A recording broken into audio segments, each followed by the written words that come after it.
All right. Hello, everyone. How is everyone doing? My name is Adi. Could I use the laptop? Sure, Is that all right? Sure. It's Sid. Did you? Yeah. Thank you. I'll be quick, everyone. You better have some questions for him, I think. That's all right. Yeah, thanks. Oh, sorry.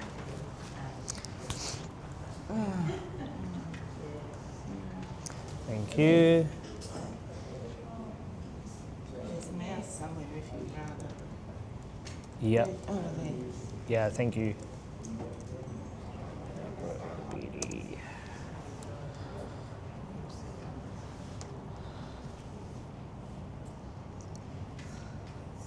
Okay.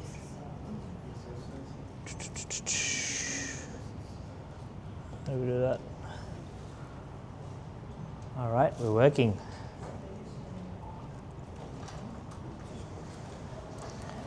Let's check if that works. Yeah, that's great.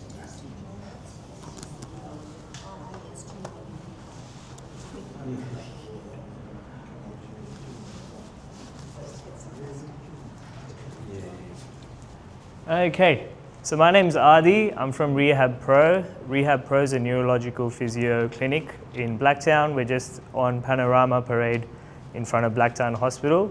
And I just wanted to come here today, thanks to Wendy for inviting me to speak about exercising with Parkinson's and how you can sort of manage some things and work out how exercise best suits you in your lifestyle. Whoop, I went all the way to the end. That's not going to work. That's not a good start. Any question? No, that's all right. I'll just stick to here. Yeah, so a bit about what we do. So we do a lot of neurological rehab for all types of conditions. We also run licensed PD warrior group classes.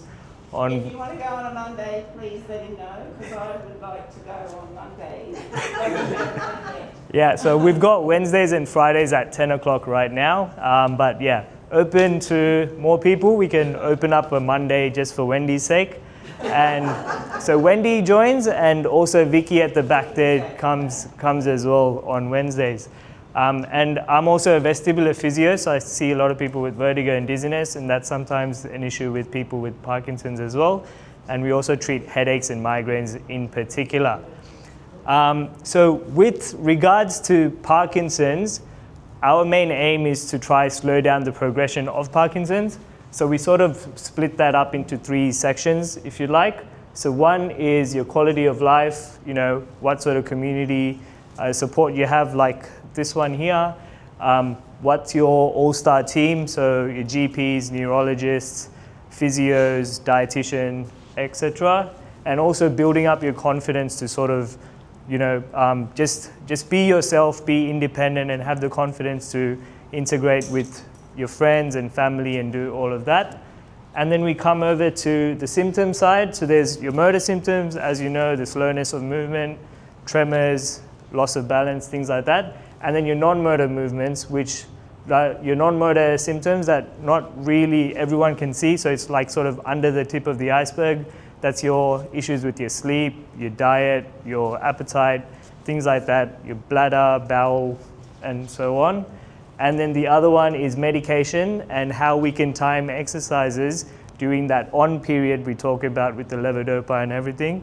So that sort of helps us improve the efficiency and effectiveness of the actual exercise itself, which comes down to what we're going to talk about today specifically is neuroplasticity and like rewiring the brain to sort of adapt into new ways to counteract the effects of Parkinson's. So we're going to go into that. So just as I said, you're willing to come, you're more than welcome to come and try out some of our Parkinson's exercises. So we've got one free trial class that you can sign up to anytime you want. So just let Wendy know, or I'll be hanging around and you can let me know at the end as well. So which brings me to the first question is, do you all exercise right now or do some sort of exercises? Yep. And Yeah, that's really good. And do you have any difficulties or concerns with exercising or anything that limits you from exercising as much as you want to? Anything? Boring. Boring? Yeah. The fact that they're pulling down the old little, Are they? yeah, 11th of October it's coming down. Oh no, that's a shame. I do aerobics. Yeah, okay, yeah. Yes. Anything in regards to like trying to exercise every day or be as consistent with it? Anything that sort of stands out? Nope. So a lot of common things that I see when I see people with Parkinson's is a lot of people say they don't have time to fit it into their lifestyle because either they're busy with their grandkids, they've got a lot of errands to run, and they think exercise is going to take up a lot of time for them. So, and then it sort of puts you off and you can't get into that consistent rhythm of exercising. And they also, another big one is especially for people that just got diagnosed with Parkinson's or that have a lot of information in front of them, they don't really know which exercises to do that would benefit them the most to be the most effective and efficient. And also, as Wendy said, it's a bit boring to keep doing the same stuff again and again and again, right? So we can sort of try build on how to exercise the best by specifying what type of exercise is going to suit you the best. So one would be trying to figure out what type of Parkinson's you have. So we've got 3 types. So bradykinesia is where you get like the slow and small movements, the shuffling, and like the loss of that fine motor control that you have. The second one is being tremor dominant, where tremors pretty much is what bothers you the most, whether that's resting tremors or intentional, so is when you go to pick up something, then the tremors kick in and it limits you from doing things. And the third one is agility impaired, so that's your loss of balance, falling, and also freezing while you're walking and things like that. Now, this isn't to say that everyone only falls in one bucket. It could be a mix of everything, and it changes as time goes on. So one day you might have only the slow movements limiting you, but then one day it could be this plus the tremor. Yep. So it keeps changing like that. So identifying what is your biggest limiter would help us specify what type of exercise works best for slow movement. So we know that we try to increase the buffer back to the middle by doing big and fast movements to counteract the slow and small movements. And then we work on the postural instability by doing more balance exercises and things like that. Frequency. So research has shown that it only takes about 15 minutes for 2 neurons to connect. And if we're going to look at what we're trying to do with exercise, is we're trying to improve the connections from the brain to your muscles so they fire away and they tell your muscles what to do, or your arms and legs and your body what to do. It only takes 15 minutes for 2 neurons to connect. So you don't need to be there exercising for 1 hour, 2 hours a day. All you need is a quick fire, 15 minutes or a bit longer if you want to keep extending that progress that you made in the 15 minutes. So that's really handy to know so that you don't feel like, oh, I don't have time today, I don't have 2 hours to spare. If you just have 15 minutes in the morning or anywhere during the day, that could really help just to be a bit more consistent. Now, the third one that I really wanted to talk about today comes down to having high effort, and this also plays a part into the time saver factor of only working for that 15 minutes at a time. So one, it promotes neuroplasticity, and it only does that when you sort of have that 8 out of 10 intensity that you get. So from 0, you're not doing anything, you're just sitting there, to 10 is you can't breathe, you need to sit down, you're dizzy, everything like that. You want to sort of be about at that 8 where you feel like you're sweating, you're working out, your heart rate's up, you can feel that exercise and the blood pumping through. You want to be around there for that 10 to 15 minutes. to get the most effect out of it. So high effort is something that we do during the group class as well, where it's like a high intensity workout for 2 minutes and then have a rest, 2 minutes, and we do 10 stations and go around. So the whole thing only takes 20 minutes of exercise, but about 40 if you include the rest and warm up and all of that. So the question comes to, how do you actually increase the intensity? Because you could do something and not really feel like you're getting the most out of that exercise. For example, if you're going on a walk, you walk faster to increase intensity. So similar to that, how do you pick any exercise and try to build up that intensity factor? There's 4 ways. So 1 is using your voice. 2 is imagery, so imagining something and picturing something. 3 is using like a power stance. So rather than standing like this, you're sort of standing feet wide and having a bit of a bounce in it like that. And 4 is using active pauses. So in between a movement, you want to pause there, but still let your muscles work and like be on the whole time. So we're going to go through this now. So any volunteers or anyone who wants to help me out can just stand up from where you are to do this, okay? Anyone's fine. Or everyone actually. Everyone, if you're okay to stand up, you can stand up. If you can't, you can also sit down and we'll just do the hands.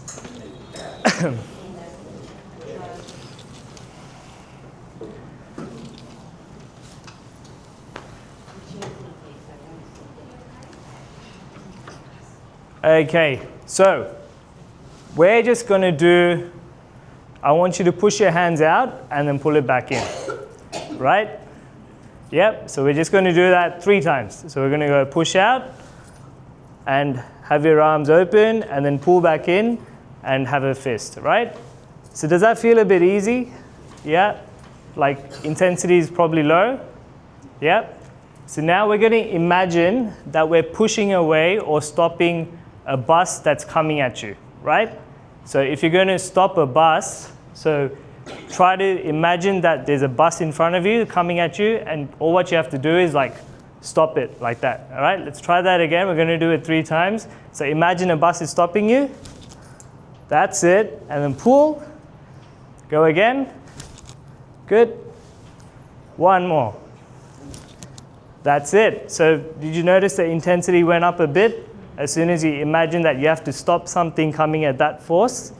Now we're going to say it out loud. So rather than just thinking it, we're going to say stop as you push it out. Yeah? So we're going to go stop and then pull. Yeah? Let's try that again. 1, 2, 3. Stop and pull. Good. 1 more time. Stop and pull. Very well done. So how does that intensity feel right now? Do you feel like you worked a bit harder than what you did before? That's good. And power stance, I think you're already standing. Everyone's in a bit of a power stance. The last one is an active pause. So what I want you to do is, once you're out here, try to open your fingers out wide and don't let them come back. And if I come around and press these fingers, they can't come back together. Yeah, okay? All right, so we're going to do that again. We're going to do it 3 times, okay? But now when we stop there, we're going to wait there for 3 seconds, okay? So we're going to go 1, 2, 3, stop. And 1, 2, 3, pull. Good. 1, 2, 3, stop. And as you're holding it, open out your fingers. And that there is the active pause. So you're not there and your hand's not resting there. It's up and tight. And then you're going to pull it back. Yep. Alrighty, have a seat. Thank you.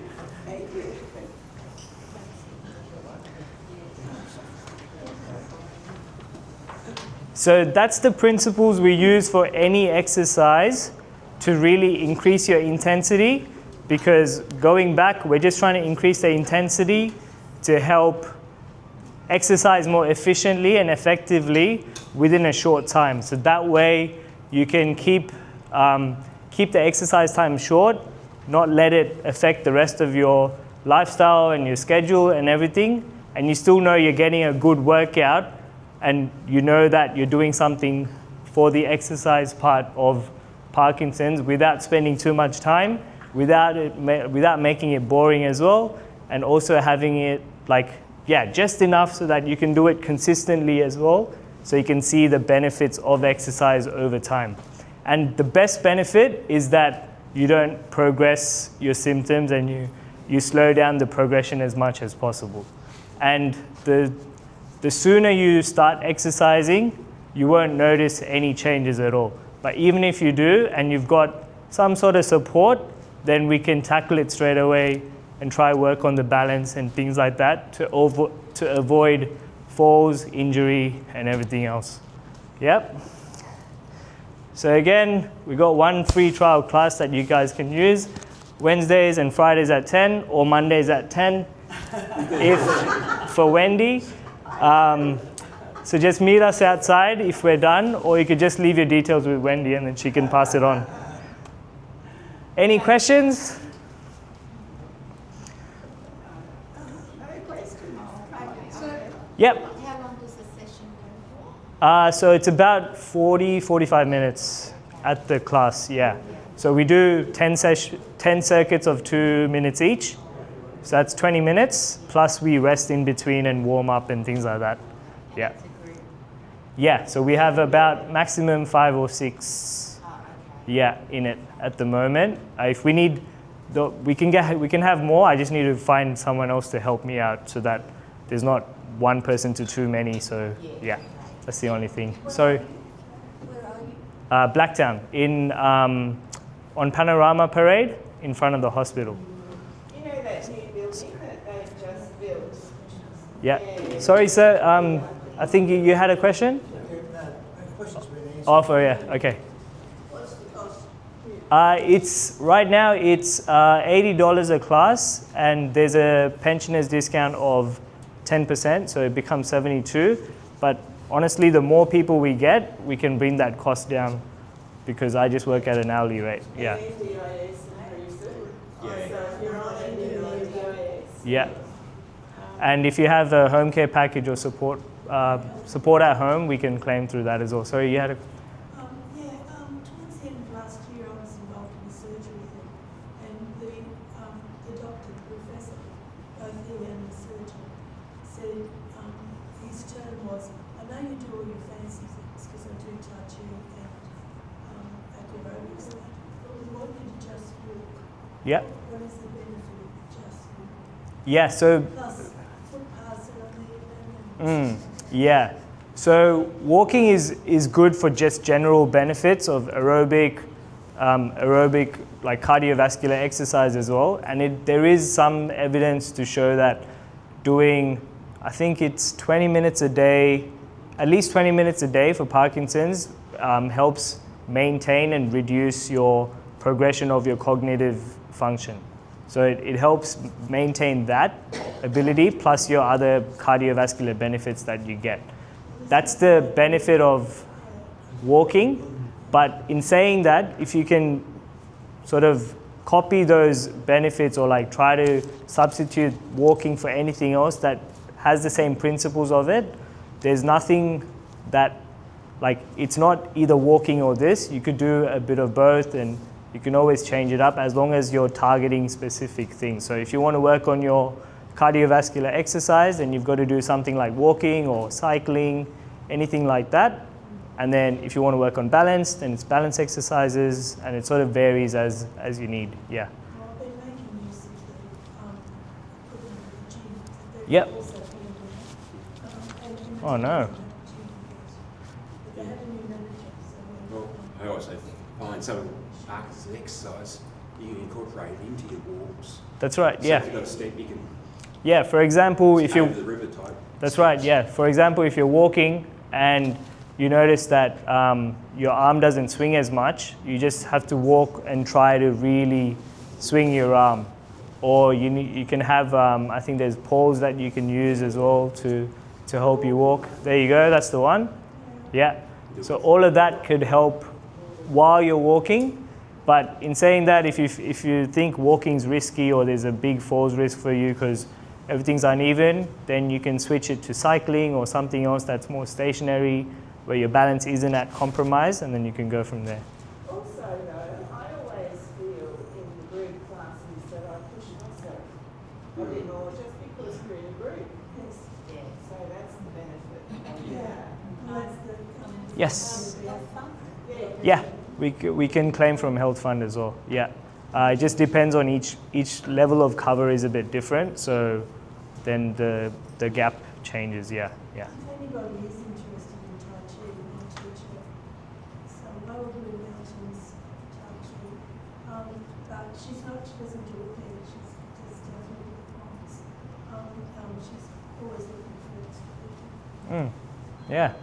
So even Tai Chi or any other fancy, like people say fancy, but all these things have different, have the same components, right? So Tai Chi focuses a lot on balance and controlling the movement. That you also do with every other exercise as well. So it's not that one's better than the other. It's just whatever works best for you. So the best thing you can do is try out different things and see what you like, and you need to sort of give it a bit of time to see whether it's actually helping you or making a change or not. Yeah. Anything else? Yes, Vicky. Another question. Yeah. I just want to say how fantastic he is as an exercise physio, because my neurologist really didn't do anything but give me some medication.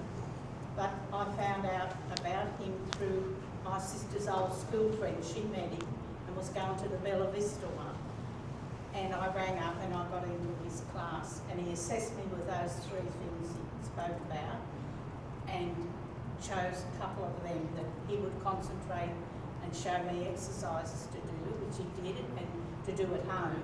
And then I progressed to the group one, which is that 2 minutes roundabout one. He does give us a drink of water. We can have a drink and a Vicks powder? and if you sit down, but then one time he said he'd take the seats away, but he didn't. He's pretty fair. Yeah. But he has helped me tremendously with those exercises. I do some at home, but I must admit, I do pike a bit on them, but when I go into his one, that's what I want to go. And sometimes I force myself to go in because I don't feel quite right. If I was going to do them at home, I wouldn't be doing them. But go in there, and Wendy and I had our workout yesterday. But he was very good to us yesterday. Yeah, well, wasn't he? Yeah. It wasn't really intense yesterday. But so I do recommend you. He has helped me. Thank you very much, Given me Vicky. confidence So come on Monday. to do things. Yeah. Thank you, Vicky. Thanks, everyone. Thanks, Thank you. Thanks a lot.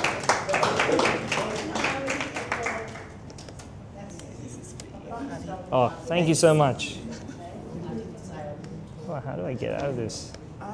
Oh, there you go. All right. Thank you. Thanks, Abby. See you tomorrow. See you tomorrow. Thanks. All right. Yeah, cheers, man. You done? So I didn't ask any questions. Oh, thank you.